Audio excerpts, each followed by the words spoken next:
rainy day. The sun seems to be coming out, hopefully it will stay out. But either or, you guys can stay here afterwards and enjoy scotch and meeting everybody, and we'll just drink until the sun comes back out. Yes? I agree with what most of you have said, that the Swiss luxury watch will prevail and it will become more collectible.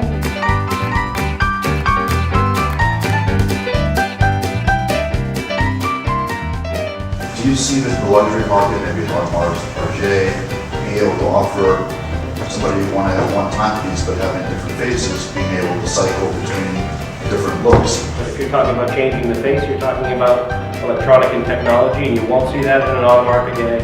You won't see it in a Vacheron here. I would demean the elegance of the product by trying to be something I'm not.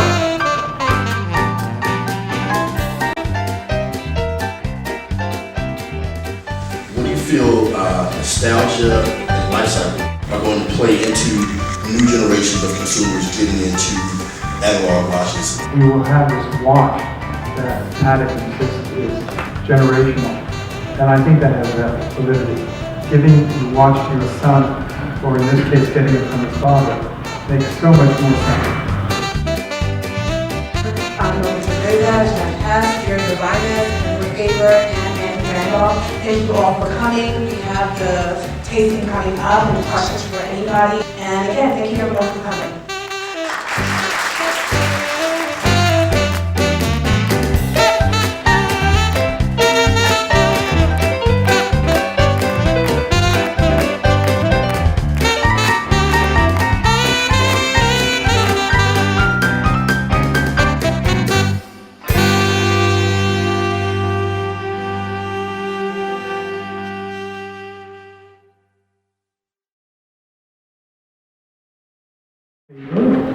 And Patricia kindly, my partner, and I welcome you to our gallery for this semi-annual roundtable.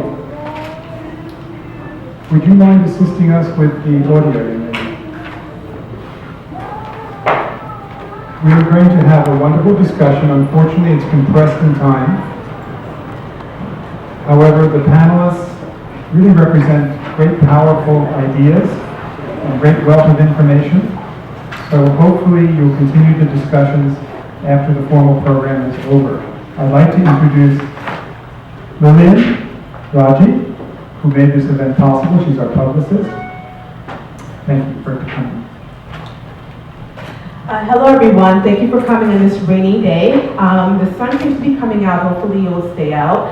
But either or, you guys can stay here afterwards and enjoy scotch and meeting everybody, and we'll just drink until the sun comes back out. Yes? It's my pleasure to introduce Randy Randolph, who is the CEO of 11 James, which is, what was it? NetJets for watches. He's an amazing gentleman, and the business that he's built with 11 James is wonderful. So to have him now be the leader of this panel, this amazing assortment of gentlemen that we have here is, it's truly a pleasure. So Randy,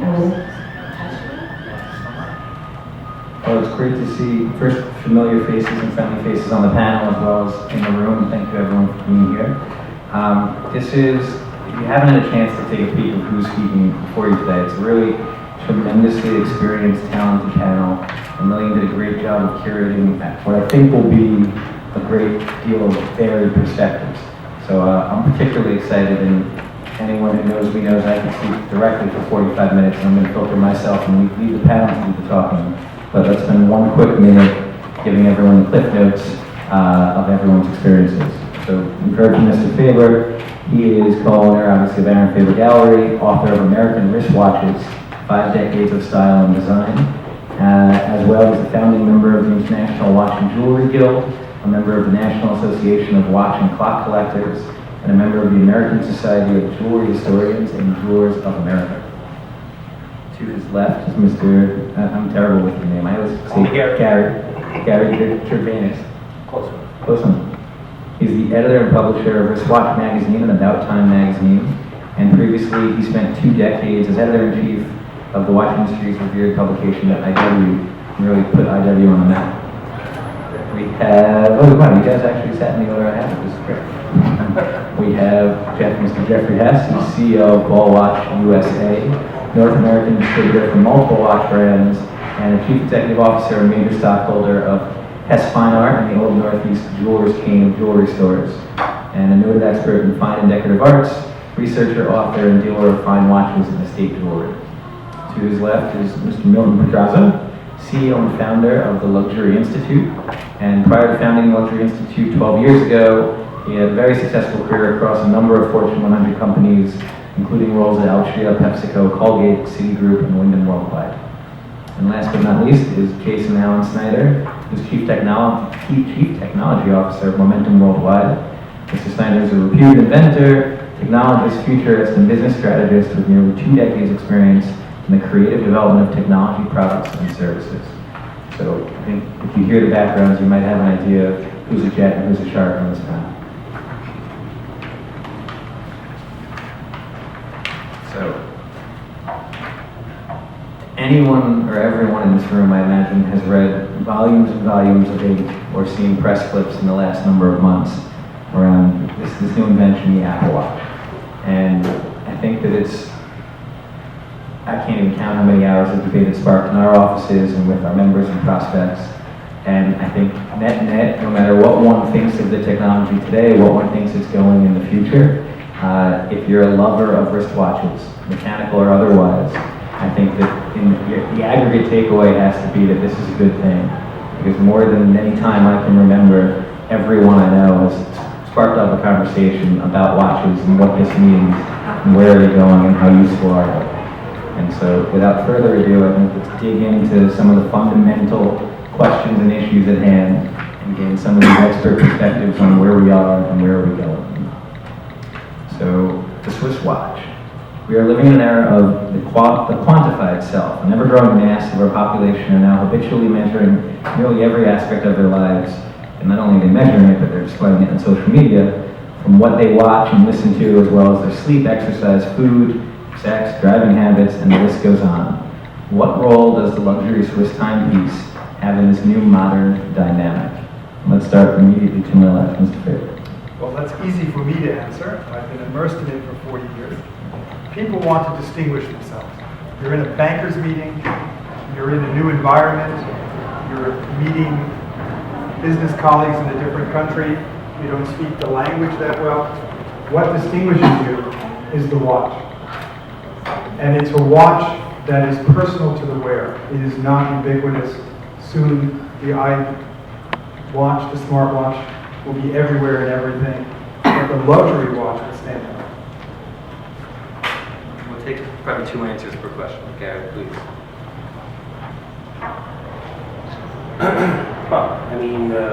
What is the Swiss watch? What role? It's about standing out. It's about expressing your personality. It's not about functionality in any way at all. Since the return of the mechanical watch in the late 80s to the 90s, it wasn't about tracking time. That beast has been conquered by the quartz watch. You can accurately track time with your car, computer, phone, quartz watch that you get free in boxes soon.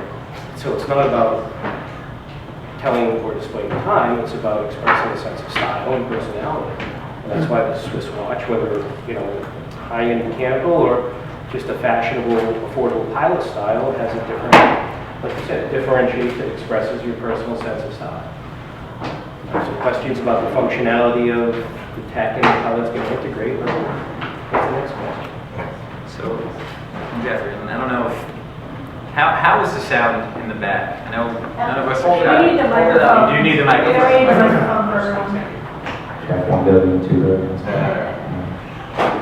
So, evolving on that answer, and Jeff, if you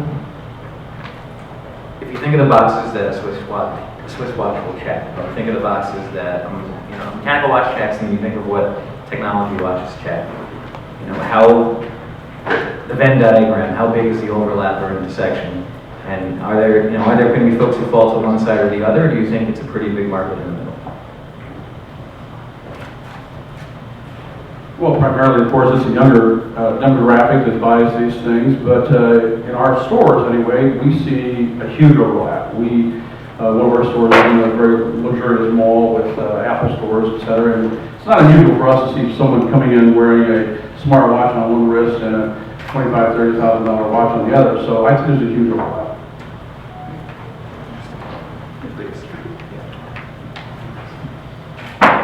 I think the whole thing's a bit of an evolution right now. Horology, as the science of measuring time, really has nothing to do with wearables. Wearables are fundamentally an extension of smartphones at this moment. They have some unique features, things like managing or looking at and measuring your biology, but really beyond that, they're just sort of small visual signatures of what's happening on your smartwatch right now. On your smartphone right now. And I think that, the social capital that you derive from wearing a fine Swiss timepiece is very different from the social capital that you derive from wearing, a smartwatch. And I think those two things may converge at some point in the future. But for right now, it's the difference between luxury and utility. And I think that they're very different ideas. I think if I may, we'll go next. There's the notion of social capital, I'll go that, is a great one. And What I think is interesting and maybe speaks to the overlap is plenty of the same folks who I know who wear and collect beautiful Swiss mechanical watches also are the first person who had the iPhone 4 and 5 and 6. So there is in the same circles an element of that social capital. It just becomes a question of does that capital translate to the rest of it or not. So that's a great point. If we can move on. Because we're moving down still a little. Let's take one question, and Milton, I'll hand it to you. How much, I think people are giving a tremendous amount of credit, and the conversation really centers around the world's biggest company coming out with a wearable, so the Apple Watch. But even on this panel alone, there's a smartwatch being worn that's not an Apple Watch. And a lot of folks have had smartwatches in one shape or form, the other for a while. How much do you think the conversation should be framed around the Apple Watch or versus mechanical versus the smart in general? Well, I would say a few things. The first thing I would suggest is that if we all remember the Newton, it was something that was a piece of junk, basically, and a very new product when it came out. I don't know if any of you are old enough to remember it, but I certainly am. The Newton by Apple. And then all of a sudden we have the iPhone today. So I wouldn't discount Apple's potential surge into this market. We have seen things converge in the world today that are so different than what we might have thought 5 years ago. For example, luxury sneakers, correct? If I had told Gucci 5 years ago that luxury sneakers were absolute bling and a complete useless category, I would have been right. And if I told them that today, they would laugh me out of the room. So predictions are very tough to make. So I do think that the conversation is very rich. I agree with what most of you have said, that the Swiss luxury watch will prevail and it will become more of a collectible. I believe that millennials over time will also change life stages and it will become as sophisticated and connoisseurs of watch collection. So I don't think we have anything to worry about in that sense. But do I think that the category will grow because of Apple's new entry into the category? I do. I think there have been a lot of young people before. If you remember, the conversation a couple of years ago was no millennial will wear a watch on their wrist. I think that Apple saw that opportunity, just like they sort of democratized the phone, and the phone that you wear today makes a statement about you, right? I mean, think about your phone never made a statement before a long time ago, but today it makes a statement. You're an iPhone person, you're more creative. There's a lot of things, statements to be made. So I think that the iWatch will evolve into something more compelling. Today it is not. I don't think we have anything to worry about, however, in terms of the luxury Swiss watch industry, not only prevailing, but thriving as a result of Apple actually creating the attention and the buzz around the category.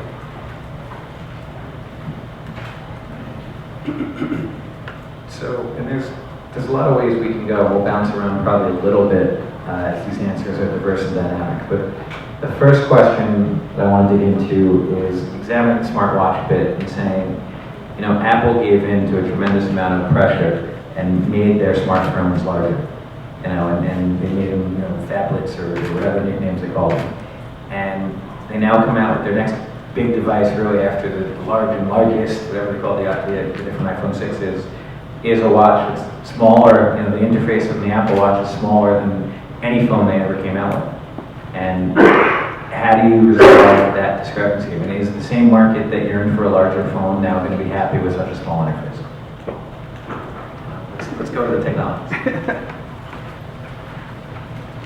Again, I think those ideas harken back to the notion of utility. There's certain things you can do with an Apple Watch, and I guess other wearables as well, right? Because there's like a million of them out there now that you really can't do with your smartphone as easily. So it's about certain functions having fewer calories to perform these tasks than if you were to have to take your phone out, authenticate into it, find the app, and open it up. Things like payment, right? Shortcuts to payment. And really the Apple phone and the Apple Watch are all part of this Apple ecosystem that includes Apple Pay, their music programs, and all the other things that they're going to be introducing. And then, of course, layering on top of that vector of health information, going back to this notion of the quantified self. So I think that, 6-inch screens and 1-inch screens, fit really well together when you're inside a dynamic of wanting to be a part of that ecosystem.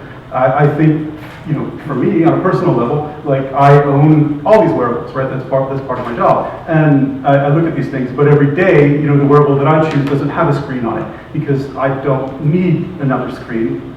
The screen of my phone is ample for me. I really care more about the features of monitoring, certain activities and looking at that information through data visualization. I think that, and this may harken to some other points, but I think some of the analog watches now that are trying to displace smart information, in fact, luxury Swiss watches that are technology enabled, that have sort of feedback, using traditional watch hands and analog information, you really aren't that practical, aren't that good for a lot of those reasons. That you really need a screen in order to understand that type of data.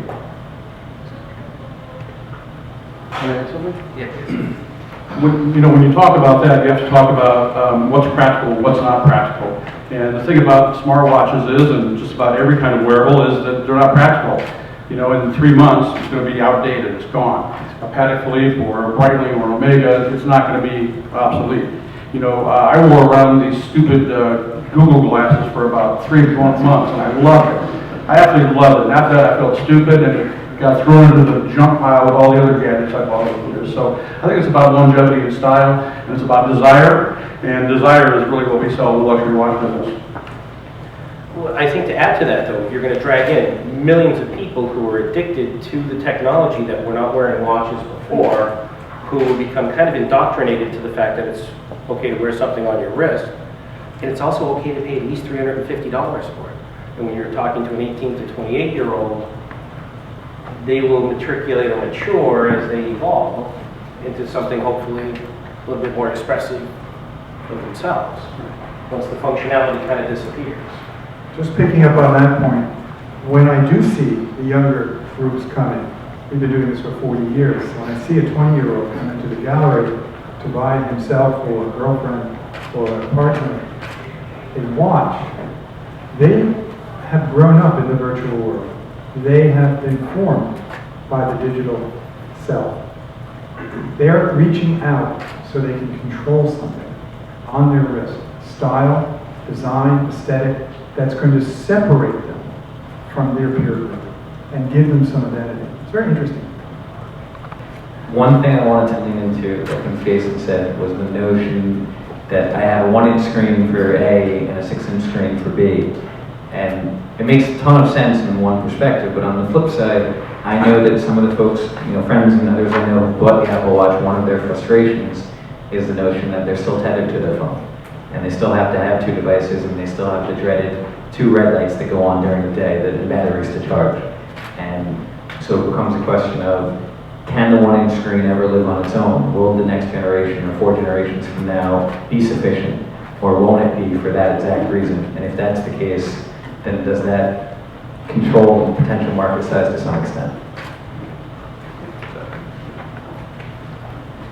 I think the interface is better and a bigger screen than made the Apple Watch, the Apple phone, the iPhone bigger for a reason. There's certain things that biometrics and others that might make sense, like the Fitbit, certain information. But visual and tactile interface is a certain diminishing returns when you go to that small screen. So that's Just gonna make one comment. I don't think the iWatch right now is compelling. If it were compelling, we'd probably see some lines out the door, and we don't see that. I think that is very early days. I think it's great news for the category. They will penetrate. It will nowhere be as good as the iPhone.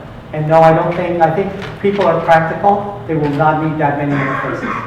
And unless there's some compelling reason why I need to wear another technology on my body, I don't think that people are going to buy as much, or they're going to give up on it. Because right now it's a novelty, but it's not compelling enough, at least at this point. As I said, I wouldn't discount Apple's ability to generate great products. But at this point, I don't see it as being very compelling.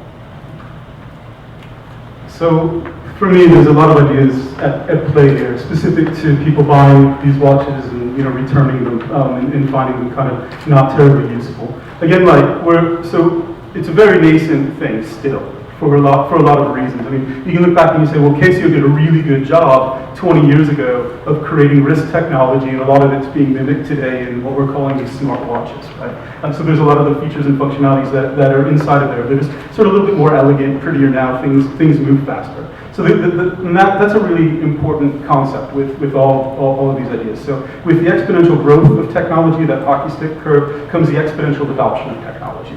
And the really important part, right, which is what we were talking about before, is that these technologies are designed with planned obsolescence, right? They're designed not to work in the future because better new technology is going to come out. They're designed to be disposable, right? The 40-year-old date just I'm wearing works just as well as it did, the day it was manufactured and sent out to my dad, who bought it. So I think that the notion is that these are two very distinct categories. However, as technology grows exponentially, we're going to come to a point in the future where the manufacturing process is going to become quite good. Is it ever going to become as good as something that's handcrafted and tested?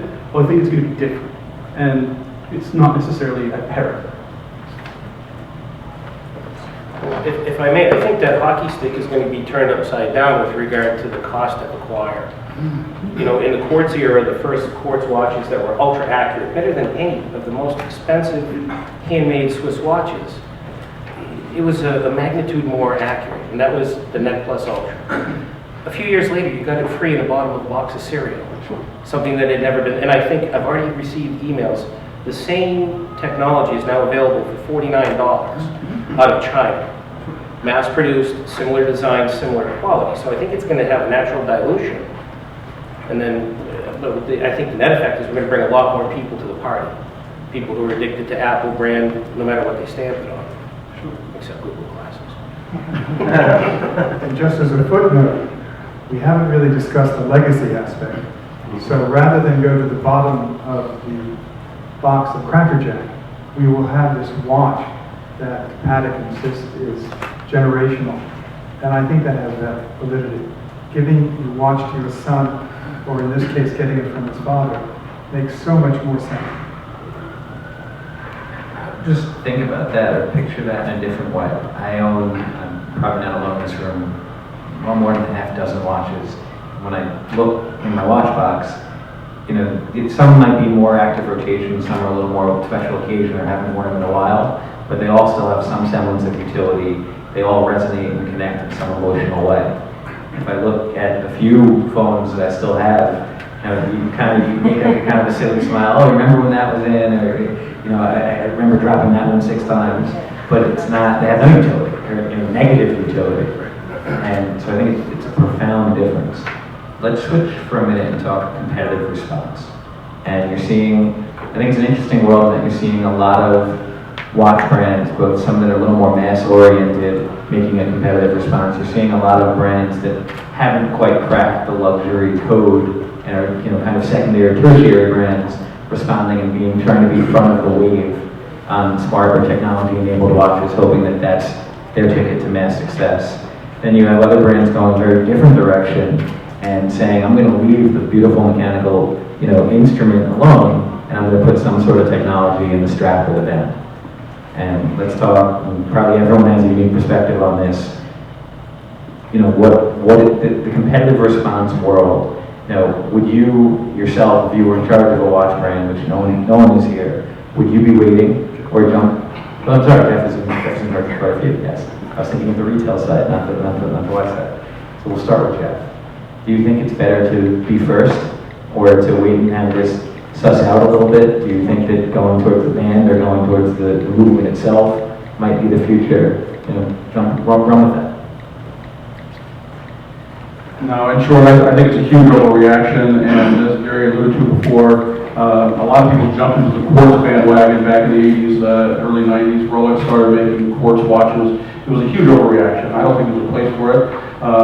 We did a deal at Ball Watch with BMW a couple of years ago, and part of the plan was to have a little gizmo inside the watch that would open the car door and lock the car door of the BMW. We abandoned the idea because it was just stupid. And I think we should stick to what we do. And what that is the kind of timepiece, which is low tech. Every watch in here is low tech. Every watch made today is low tech. It's done the same way it was done 300 years ago. It's art, So, right? They're art. it's all about fashion and art. You can get off the fence and really take a stand there. I will add though that, because I agree with you 100%, and you know, watches, high-end watches are adornments. They're statement pieces. So I love the fact that there is a purity and that there will continue to be. However, I love the fact that all of this is sparking innovation. And I do believe that to the degree that, let's call them traditional luxury watches, can absorb some technological component and make themselves more useful, it's worthwhile to at least explore. So I wouldn't write off innovation because, as I said, you know, I remember a few years ago there's a Lexus ad that said hybrid and high performance, and we all thought, well, that's absolutely ridiculous. But sometimes when you pair up concepts that are absolutely opposed is when you get the greatest creativity. So I don't know what form that will take, but I love the fact that it's made everyone think through, the traditionalists and the technologists, how they can at least try some innovation and merge. So I think innovation is good for the industry. I like when categories are shaken up. I like when old traditional minds have to think through something new. And so I think this will be great for the industry no matter what happens. And yes, I do think, you know, things don't necessarily converge into one, they diverge. So I think there's room for lots of new categories, and this is just another subcategory of the watch industry. And if they make it with, if Apple makes it with great materials and great, makes a great watch that's, you know, worth $100,000, I'm okay with that. Because it'll be, we'll all know it's the adornment piece and the statement part that's really moving, and the fact that it has technology, it's okay. It's just something that's taking a ride on a beautiful artisanal piece. That ignores planned obsolescence, though. I mean, if you have an exotic watch like that, it's such an exotic for, you know, a piece that you might hand down. If it's the technology, I mean, it's a disposable item. Well, these days, it's like a phone. just to respond to that, so these days you can update. You pretty much download or upload technology, so and upgrade. So in that sense, I think if something is useful and it is placed, let's say in the wristband, and you can continue to update it and upgrade it, that might work. But I agree with you about obsolescence. I just think that we can't make assumptions that are, I mean, there's a lot of convergence and dynamic going on, and I love that. I'm not trying to be a rebel or just to say that to say it. There's something beautiful about having all your assumptions questioned that makes you reinvent yourself very often. And I think the luxury watch industry could use that right now. So the Swiss watch industry could use that. And whether they come back to their old assumptions and say, hey, this was nothing, or whether they innovate. And by the way, they could do a joint venture with Google, let's say a luxury watch company or something to that effect, or a technology company. I love the fact that assumptions are being questioned right now in a very harsh way. Well, they're doing exactly what you say. Tag Heuer is combining with Intel and Google to launch a watch. Who was at the Basel Fair? Mike was there. You were there. They had 3 press conferences and no watch, but they've got a partnership formed. And I do see the value there. But I think that's a different market. I think this is still, if you're not Apple, if you're not going to own the commitment of the people who are addicted to the brand, who love it for what it is. If you're a Tag Heuer, if you're Frederick Constant or anyone else, it's going to be a percent of your total sales. It's going to be a margin player. It's going to be an add-on. It's not going to be part of what drives the existing companies. I don't see the existing companies changing their dynamic.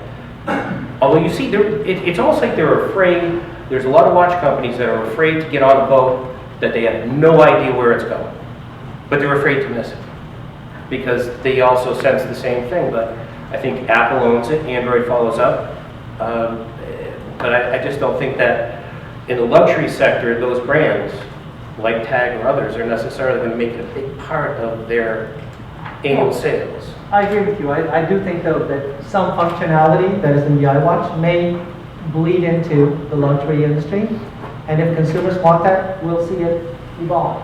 That doesn't mean you have to change the nature of the essence of your luxury brand in order to add some new functionality. If consumers want it, I think we'll see it. And by the way, lots of failure means there's lots of innovation going on. And so if Tag Heuer fails, so be it. They'll be better off for it because at least they tried something new and liked it. So let's turn to longer term impact. And I'll start with the thought, and please, Mr. Faber. The notion of, if you never wore a ring, then you always know the guy in the conference room who just got married that year because they're the one taking off their ring and spinning it on the table. Like, really, you'll notice that now that you think about it. You're not used to wearing something, it feels strange, and then all of a sudden it doesn't, and then it feels strange when it's not there. You now have a new generation of millennials who grew up telling time on their phone, who in some quantity are going to start wearing something on their wrist. What percent do you realistically see getting used to wearing it long enough they get used to something on their wrist, but deciding, you know what, I think I want to differentiate myself, not fit in by being the same, but fit in a step above by being different, and turning to mechanical watches, and ultimately being a great thing for the historical Swiss industry, versus, or do you think that they kind of stay along different paths? No, I think there's a maturation. So when that millennial starts hitting his stride in whatever industry he's in, and he starts getting some authority, he starts earning some disposable income, he starts looking to differentiate himself, whether it's a car brand, or more importantly, something that's close to him, like a luxury watch. Agree 100%. You said? Yes, the only thing I would add to that is when because the economic power of women is massive, and to ignore that would be an interesting failure. So because women have massive economic power today. But I will say something to add to that, which is this. Men are the new women, according to what I've read and what I've seen. Men are now wearing makeup. Men are now much more fashionable. And so I think that, to Mr. Faber's point, there will be a significant maturation and growth where men will begin to feel much more affinity to wearing adornments, jewelry, watches. And that, I think, over time will play into the luxury watch industry's ability to deliver something unique and special. So keep an eye on that, because I see young men wearing makeup. I see young men, millennial men are far more shaped, they're metrosexual, and that's wonderful. So I see only great opportunity for men, and I will repeat, and women, because of the great economic power, to really eventually make this luxury watch industry even larger. So I'm not worried about the industry at all. For me, I guess, my point of view is slightly different, because I see them, as kind of separate things, because I believe perhaps a lot of the utility and a lot of the technology that we're seeing being worn on the wrist is going to find its way to other places. And the watch itself, or the notion of a watch and the power of a fine timepiece, I don't think will become diminished at all to that point. And I think that we're just sort of in a moment in time where this is a really good form factor, this is a convenient way to wear this technology, but it actually doesn't have very much to do with the watch. It has more to do with kind of the features, functionality, and utility that these companies happen to be providing. And luxury timepieces aren't going to go anywhere. Do we think, and I'll get to Gary's point in a second about data and is there ever a bridge too far from what we're willing to share? The question of, luxury watches aren't going anywhere. There's been, for the last 20 plus years, 6 or 7% annual increase of pricing above CPIU for the luxury watch industry. I guess you can answer this, and everyone has an informed opinion, from irrespective of just where we are in the world today, luxury globally, has nothing to do with the smartwatch, or also in tone, what is the smartwatch's likely impact on maybe, or any impact on maybe diminishing that percent increase that the market will bear. But what do you think? I think Jeff has an initial strong opinion one way or the other. I think the recent earthquake in currency prompted by the Swiss franc in January has caused enough ripples in the luxury branding. And I think the smartwatch will give them a challenge so they can rethink their concept of marketing. And it's healthy. I agree that this kind of challenge can only result in the stronger developing. Because luxury is really becoming diminished. When you open up 1,000 boutiques, how luxurious is that? And when you start to feed on yourself in an uncontrolled way, there's a problem. So this is healthy, I think, for the luxury market. Yeah, we're going to drag people in that weren't here before, and some of them will stay and some of them will go. There's no question about that. I don't know how it's going to impact. I mean, you mentioned it, the parity in continental markets has always been a secret. Like if you went to Europe, you had better leverage with your dollar. You bought something that was 25% less. That's all done. With the internet, you can buy something out of Hong Kong. Everyone knows the value of a watch now. You know better than anyone, right? So I don't know how the impact of the tech watch will affect that specifically. But I think the net value is it's just going to get people who were not, wearing watches at least to put one on. Just to add to that, I think that luxury and wealth are growth industries. As long as the population of the world keeps growing, we will see that growth, a natural organic growth, without doing what you just said, cannibalizing yourself or doing things, something silly in the name of the democratized luxury. You saw what happened, Michael Kors, their stock just went down 25% because it's accessible luxury, but there's a limit to that growth. What I would say also is that today we're seeing phenomenal asset values. $100 million apartment is nothing today. $100 million home is nothing. So I think that watches, as long as we don't get too greedy, the luxury watch industry will see increases in value. And one of the reasons is that it's a very dangerous world out here for the wealthy and the ultra wealthy. And they're always looking for safe havens for their money. And watches to me are a natural, because they're collectible watches, are a natural asset, just like real estate, just like jewelry and other assets, collectible cars. And I think you'll see them moving because the returns are so low in other areas, or because assets are stocks are overvalued. You'll see watches continue to rise in value. We don't need to overprice. We don't need to get greedy. You'll see that natural growth because those are desired not only as great pieces of art, but as safe haven types of assets. So I think you'll see that growth. I think sort of one other aspect of this is that luxury is, I don't know if it's democratized, but I see it as, as mass.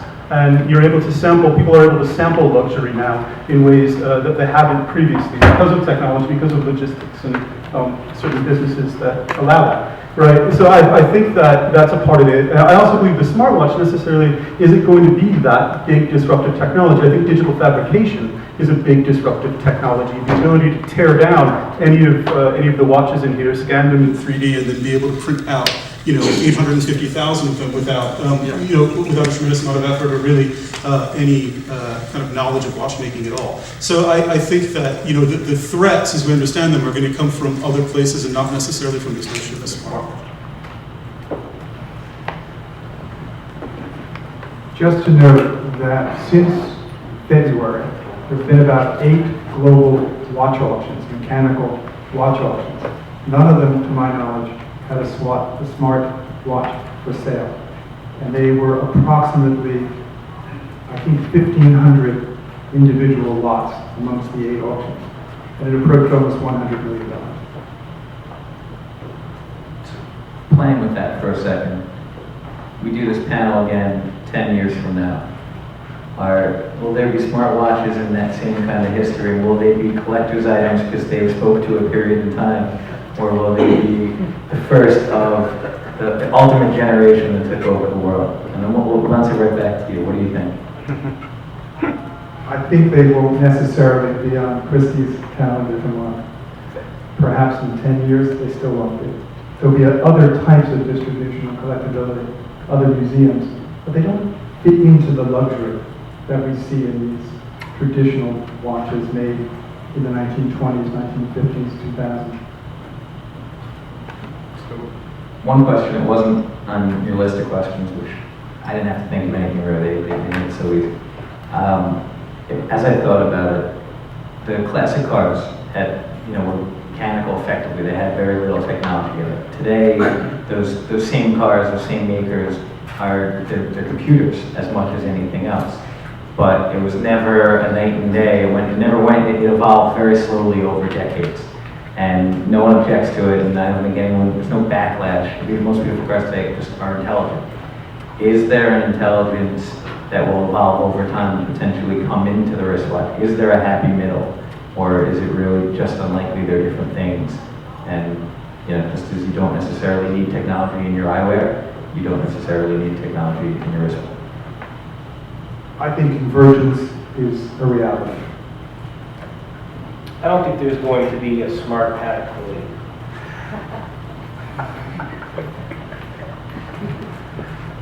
I'm the other. I do think that some technology will be absorbed to the degree that nanotechnology, which is so minute, so statistically small, can provide some kind of functionality or some emotion we can't even imagine right now. So I don't want to discount it. I'd like to say that if there is a compelling benefit, people will take it. So 10 years from now, I do see technology merging with almost everything. So I don't want to discount that. I can't tell you what it looks like, but I do see technology being embedded in everything, to your automobile example, and was probably not thinkable for many, many years, or certainly to the degree that we would even think that a car could drive itself. So, or think about when we were all watching Star Trek, all those of us who were kids at the time, and we could never imagine having that device in our pockets today. So I don't want to, the future is not predictable. Unfortunately, it has a lot of serendipity. So I would say, I would bet on yes, there will be some merging of technology with tradition. And I call that an optimization, not a compromise, because human beings are really genial. Well, so I could talk about this for 45 minutes. But I think, in 10 years from now, we are at a point, yes, I agree with this notion that we're going to have sort of pervasive connectivity across everything that we're doing. And synthetic intelligence or artificial intelligence, machine intelligence is becoming our proxy for everything that we do more and more every day. Right, and that's what really these smartphones are about, right? They're augmenting our intelligence in interesting ways to, you don't have to remember phone numbers, you don't have to remember where you're going to, addresses or any of these sorts of things. And in fact, today you can go out and buy a washing machine that knows when it's time to get more detergent, and it can negotiate that purchase for you and have it shipped to your house, right? So, how is this technology going to find its way, into other factors of our lives? Well, we're at a place now where we're coming closer at parity between bits and atoms, right? Between sort of the smallest building blocks of matter, when we talk about nanotechnology, and what happens, with electronic information. And just as we can control bits, we're beginning to manipulate atoms. I talked a little bit about 3D fabrication and digital fabrication. So I think that in 10 years, we'll have a merger between technology and biology in a way that doesn't currently exist today. And I think the things that we wear, this notion of wearables, will largely become a part of ourselves in new and interesting ways that we may not be able to imagine. That will cover a lot of the functionalities, the heavy lifting that these wearables are doing today. Well, let me ask you then, would you consider the jewelry, which is pure adornment, and for men, a watch is almost pure adornment? A mechanical watch has no reason to exist. Do you see the technology being integrated into jewelry? Oh, absolutely. As well as, the watch, other wearables? So yes, absolutely. And I meet with companies that are doing this every day all over the world. Everything from clothing to jewelry and all of the bits and pieces that you may want to sort of used to enhance your appearance, right? Whatever that may be. But yes, all of these features and functionality, again, the form that these smart objects are taking as a wristwatch, it's convenient and it's easy to manufacture, right? When it's easier to embed these computer systems, we have better screens, or you can visualize information differently, whether it's your Google Glass or some other, contact lens you put in your eye or a pill you swallow, whatever it is. Yeah, that stuff's all going to change, right? Yeah, so I would say it's not this or that, it's this and that. The great luxury watches that you guys are wearing and that are sold here will continue to prevail and thrive, and technology may merge with some of them, and so be it. Or they may be smartwatches that are just connected to everything else we do, and they're really technological pieces that we wear. So I don't think it's an either or, it's this and that. Or as we say in Spanish, it's not chicken and rice, it's arroz con pollo. And that's okay. It's okay to have that. So we touched on a breadth of topics that probably could go for another hour more, knowing this group maybe two. But I know you all came here curious, and there's probably a number of questions in the room that we may not have touched on. So while we still have time, we wanted to open the floor and see if there's any particular questions. If not, we'll keep going. What is the watch industry doing? I understand the digital age and the quartz age came about. What is the watch industry doing to educate the 20-year-old, 17-year-old, 16-year-old that's going to wind up with these digital smartwatches and doesn't know the difference between a timepiece and a watch, or a digital watch, and become the next generation that's 25, 26, and not interested in mechanical timepiece? What are you going to do to educate them? I think it's a big mistake to ignore them. I can tell you that we do a lot of advertising with my little watch company. We advertise in a lot of magazines, Forbes, Men's Journal, etc. I can tell you the biggest response we've ever gotten from any magazine, ever, except for Gary's magazine, of course, wristwatch, which is available right up there.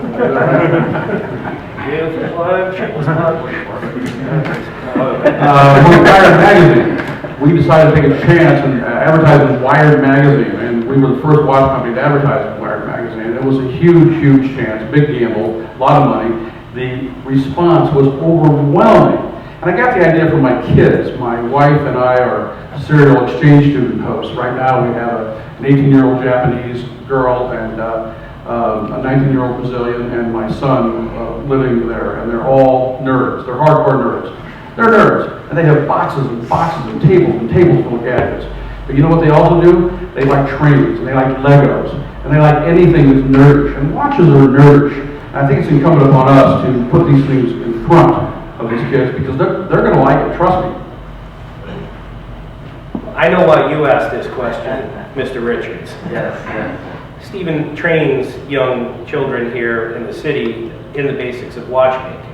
And I've worked with him in the past. And it's actually, I guess, appreciated. I mean, how many watchmakers could we use right now? Actual watchmakers, thousands. But no one even thinks about it because it's not how we were brought up. It's not how this generation was brought up. But it is an interesting concept, how mechanics work versus electronics, the natural laws versus electronics. It's a challenge. I wasn't into watches when I was 14, 15 years old. My father got the new Texas Instrument, the LED, worked for 6 months. That was the coolest thing. I didn't have to learn how to tell time. It was all numerals.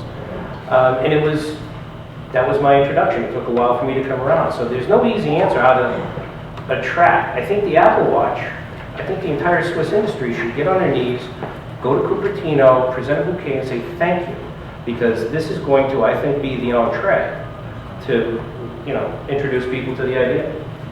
But we also have to recognize that Jeffrey, his company, and the entire Swiss luxury market is spending literally hundreds of millions in all the magazines, in all the newspapers, in all the online media to continue this tradition of collecting luxury and what that means. So that the 26-year-old will begin to understand from his peer group and from the generation in front of him that a measure of success, when he gets that first job, he gets that third job, he gets that pay raise, it's time to get something special that's going to differentiate.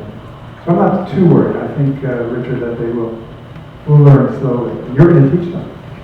Yeah, if you come to sponsor it. I visit over 100 schools.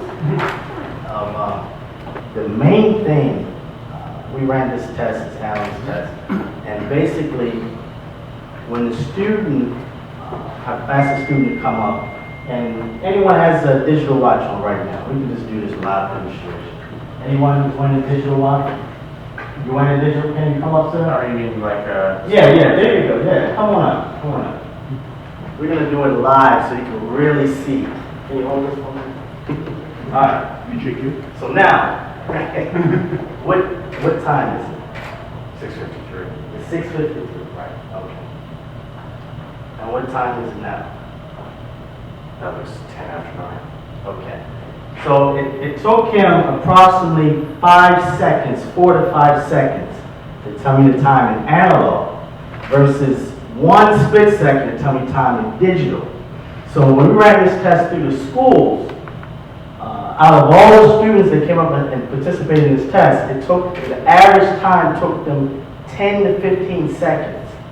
So we realized that the student brain is less active when he's looking at digital time, and it's more active when he's looking at analog. So when you start to explore the school industry and start to encounter these kids face to face, you're going to find out different things that's happening and different approaches how to deal with them and how to educate them on timepieces and watches. Most of them, they can't tell time on a watch. I mean, I only can say because you had it at the wrong time, in fact. Well, I had to change the time. Right. But most kids, if you ask them, they're just like in high school. They cannot read, they can't look at the clock. Yeah. Are you suggesting that smartwatch is going to make people lazy and your brain stops? No. They had me on NBC last month, and I welcome Apple Watch, the watch industry, and I applauded them because they came out with different faces of it, where the different faces were actually analog. So this is a good thing that the Apple has brought. They brought an analog face to the watch industry. So that's the first step in a good direction. Thank you. Hi. Just as you've seen cars today, they can change their speedometer and all the interfaces between the driver just by pressing different buttons.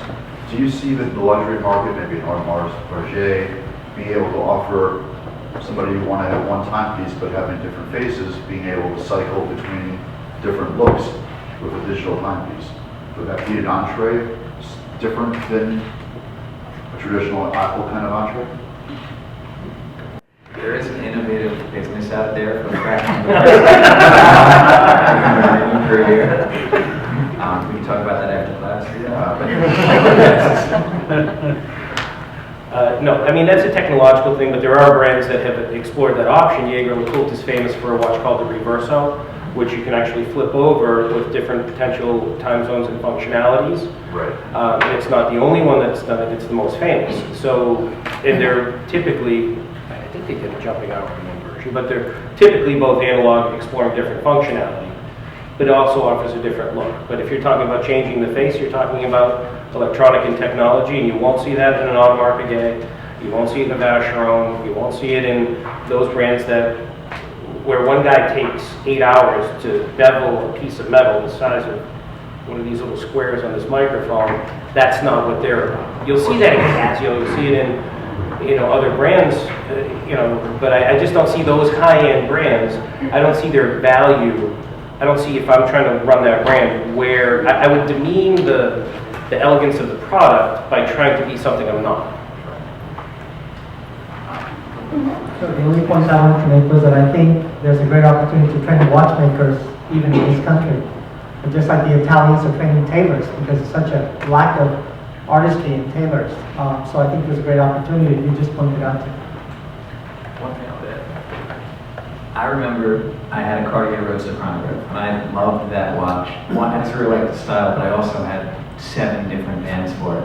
And before I could afford the variety I wanted, it felt like I had a different watch on every day. Whenever I changed the strap of the band or the bracelet.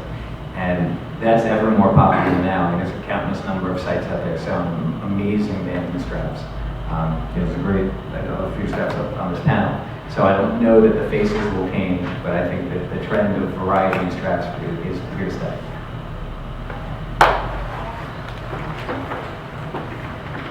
Thank you. If I may ask a question, how many people in this room are wearing a pocket watch? None. And I would like to make the observation that 100 years ago, the result might have been entirely different. Everybody would have been carrying a pocket watch who had a watch on them. But then in World War I, pilots, especially test pilots, discovered that pocket watches were entirely impractical when planes rolled upside down or they needed both hands on the controls. And after World War I, pilots of automobiles, drivers, felt similar, that there were too many crashes because people were late for an appointment and they pulled a pocket watch out of their pocket and lost control of their cars. What do you see might be happening in the next 15 or 20 years that may change how we view electronic devices on our wrist? Because I don't think of the iWatch as a watch. It's a remote I/O device for one particular brand of smartphone and nothing more, and it still has a watch factor. I think it would be a lot more interesting, this is an aside, when you have a smart bracelet that has a bigger display and you can use it with one hand. This is a chief limitation of the iWatch right now, is you have to work it with one hand. Anyway, that was my question. What do you see may be happening to change people's attitudes towards the timepieces they're carrying? May I just say it's going to be a delight when I can say beam me up. People are going to die because they're dying by looking at their phones. They're going to look for more information than they should from their wrist, and they're going to die because they're not paying attention when they're driving or flying. It's a bad thing. It's not a good thing. Put your phone down. In the interface, I understand you're liking a bigger screen, but a bigger screen like this makes sense. A little bit bigger, I'm not sure what the functionality is, but if you're driving and you want to check the time, that's an instant. All right, you can still check your windows, but if you're actually if you got buzzed on your smartphone and you got a text, how is the 18-year-old going to respond to that? They're going to look at it automatically. And we see enough people driving like this, and you can tell because they go 80 miles an hour down to 50 miles an hour.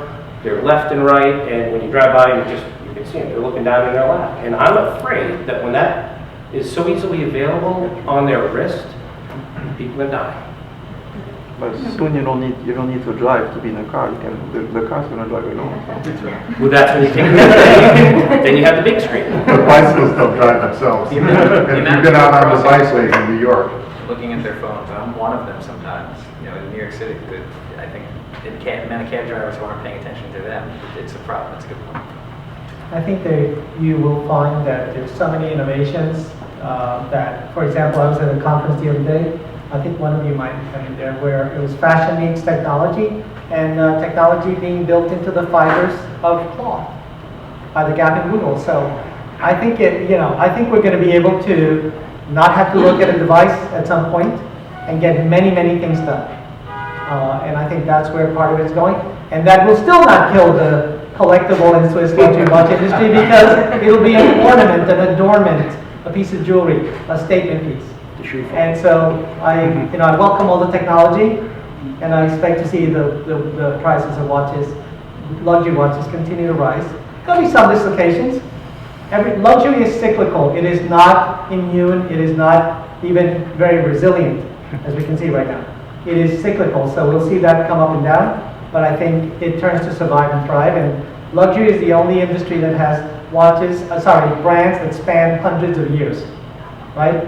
And so I think there's a reason for that. While they're slow to adapt, they do adapt. And so I think we'll see that the luxury watch industry thrive throughout. I'm not anti-high tech, by the way. I just think there's a time and place. This first one is just kind of funny, so I thought I would share with you a press release I got yesterday, a survey of 1,400 wealthy men and women. It's popculturepr.com. 72% of rich single dudes claim they prefer Apple Watch over Rolex. 72.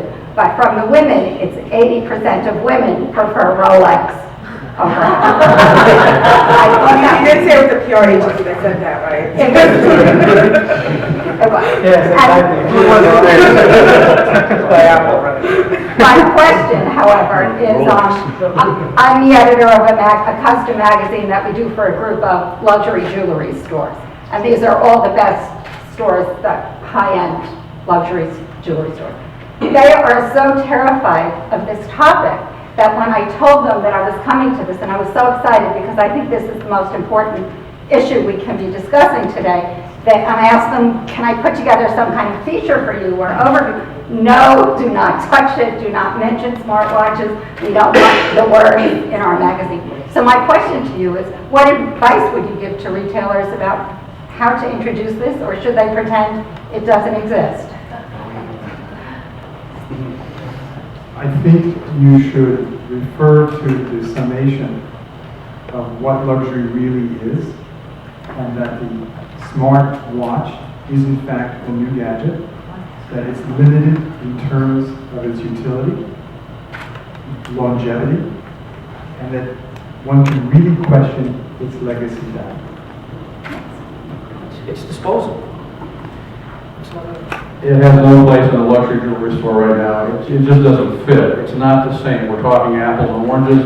It's not the same thing. It has no bearing whatsoever on what's going to happen in the luxury watch business, because as we have discussed here, it's about legacy, it's about longevity, it's about the fact that these things are going to be around. Any inexpensive watch, automatic watch that's out there, taken care of, is going to last for hundreds and hundreds and hundreds of years.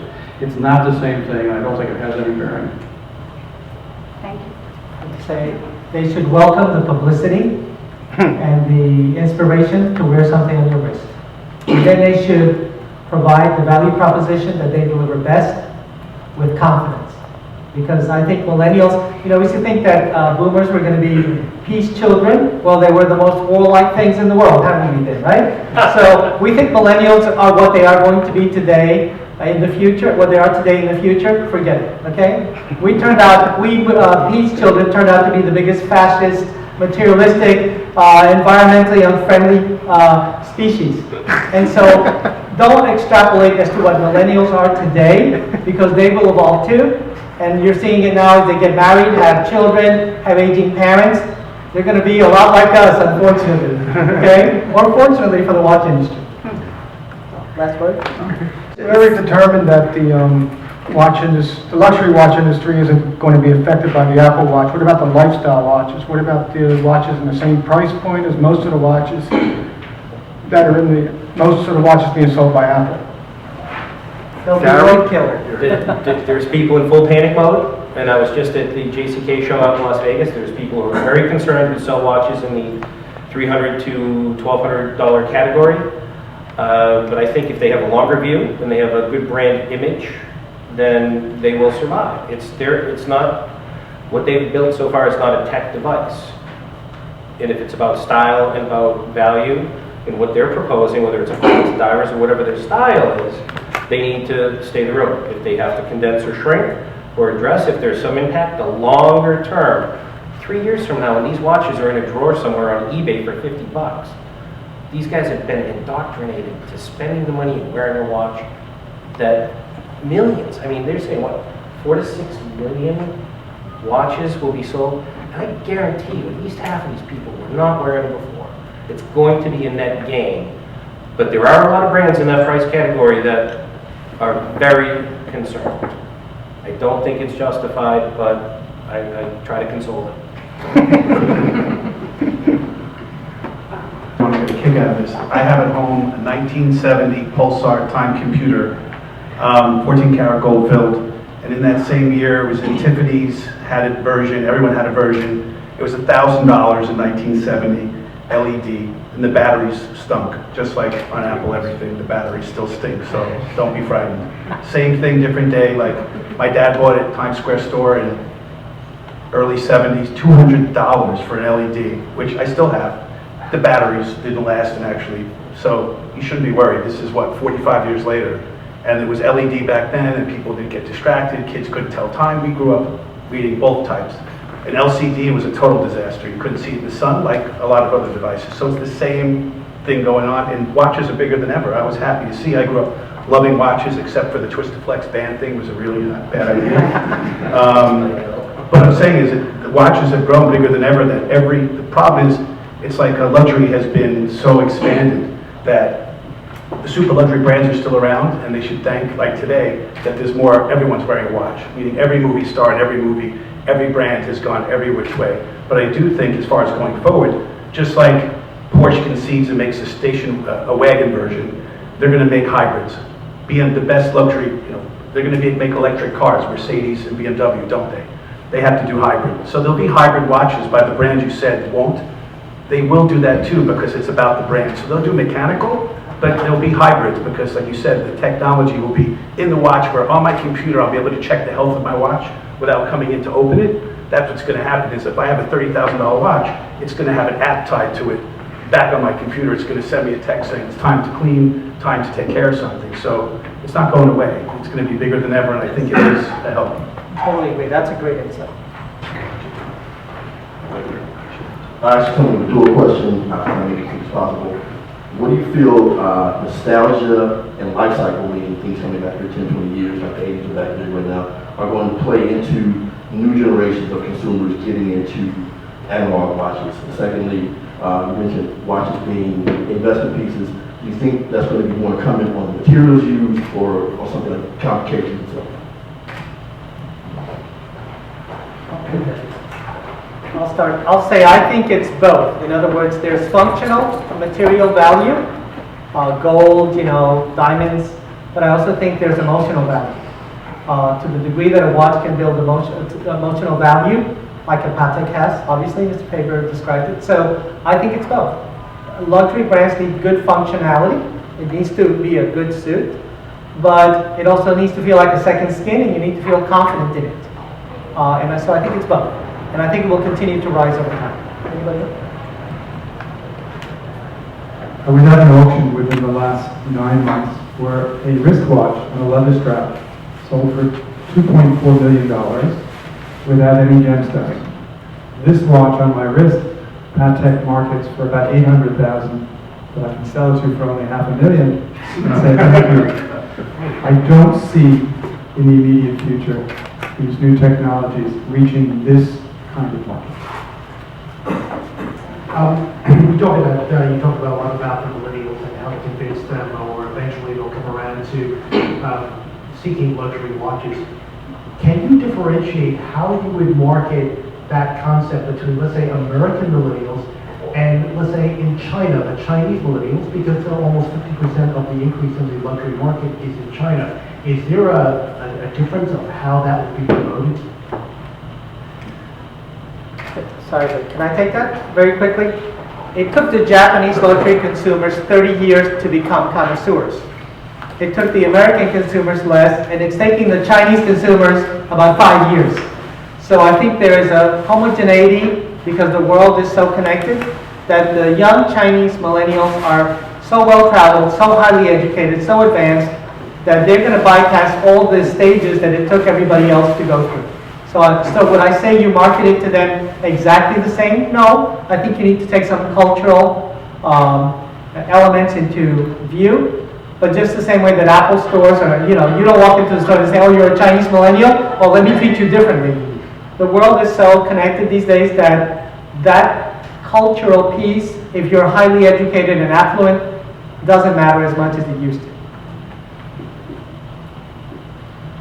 I wish America was as sophisticated and culturally aware of watches as every other country on the planet. If we had the same enthusiasm as Mexico, South America, Europe, China, Japan, our market would be twice as big. This market that we are in is culturally less aware of watches, and its huge potential for growth. How to reach them? Each market has its own personality and best way to market to them. But right now, the USA is still not mature. You talked about China. Yeah, they hopped on board. They were already very brand aware. In Mexico, South America, everywhere else on the planet, it seems, except right here, watches have a more important place in our wardrobe. For a guy, it's jewelry. It's maybe all we have. Nice tie if you happen to wear one. So I think there's huge potential here, whereas I think most of the other markets around, possibly with the exception of India, have matured. They've settled. Okay, so last words from all of you, starting with Jason, your thoughts on smartwatches in the future. Yes. How many people in this room have a collection of black and white television sets? That's kind of how I feel about the smartwatches. I love the disruption, I love the innovation that it's going to stimulate, and I think it will bleed into the luxury traditional brands, and I look forward to what they innovate.